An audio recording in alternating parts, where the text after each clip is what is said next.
Hello, everyone, and welcome to the Vortex, where lies and falsehoods are trapped and exposed. I'm Michael Voris. It all began very slowly at first, almost completely out of sight, in fact. U.S. communism did not advertise itself as that, but rather as socialism.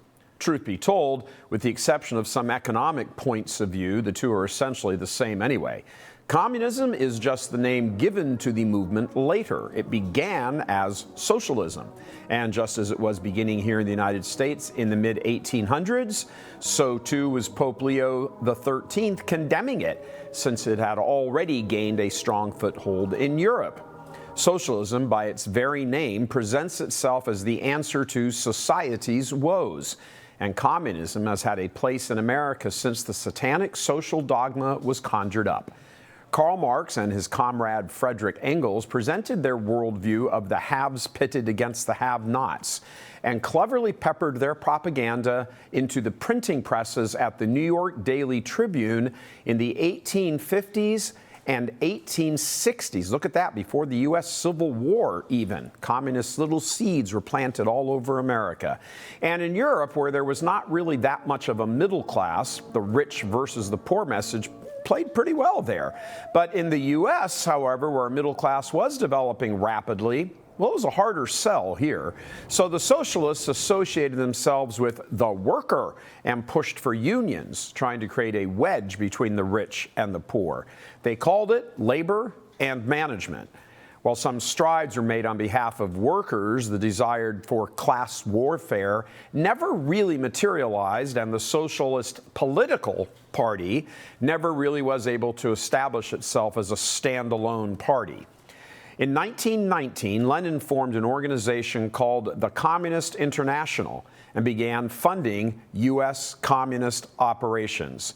For about the next 4 or 5 years, federal and state authorities, recognizing a threat, began a crackdown on the communist agitators, many of them who were foreign-born.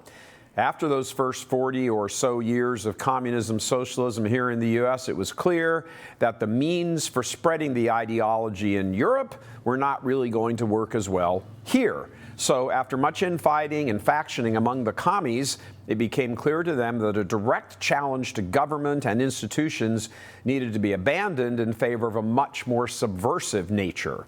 The downside, it would take generations for the plan to be successful, and the American communists of the late 19th, 20th, and early 20th centuries would not live to see its success.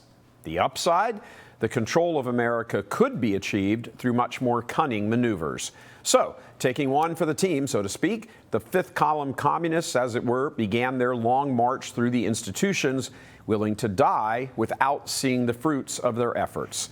In choosing this path, as opposed to direct confrontation, they were following the blueprint laid out by and insisted on by Italian Communist Party founder Antonio Gramsci.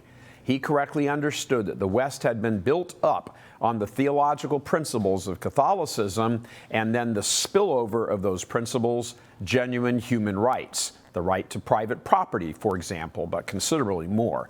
It would have to be a long, slow course of destruction the commies would have to set upon to undo more than 1,000 years of Christendom.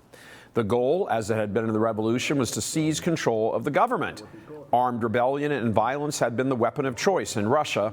In America, it would have to be propaganda, slowly poisoning the American mind and intellect so that a major political party could be seized. So agents and double agents, spies, infected the U.S. government and agencies, a kind of precursor to the Obama-Biden years where they could be much more open, but not yet fully.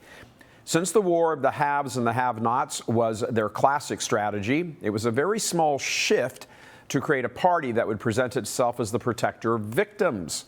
Since the Democrats had portrayed themselves as fighting for the little man, it made perfect sense to fidget with the language of just a little bit and switch fighting for victims. It was an easy transition.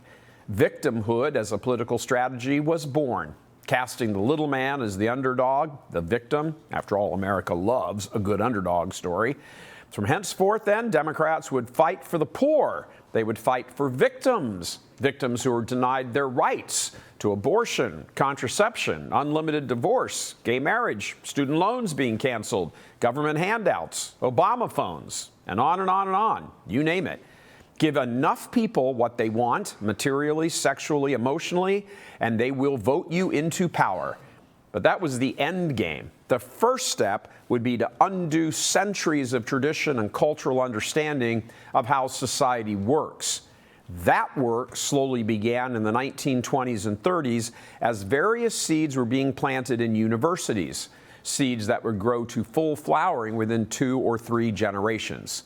Some of these ideas, with a theological twist, were also being planted simultaneously in Catholic seminaries and religious houses. More on that this week. God love you. I'm Michael Voris.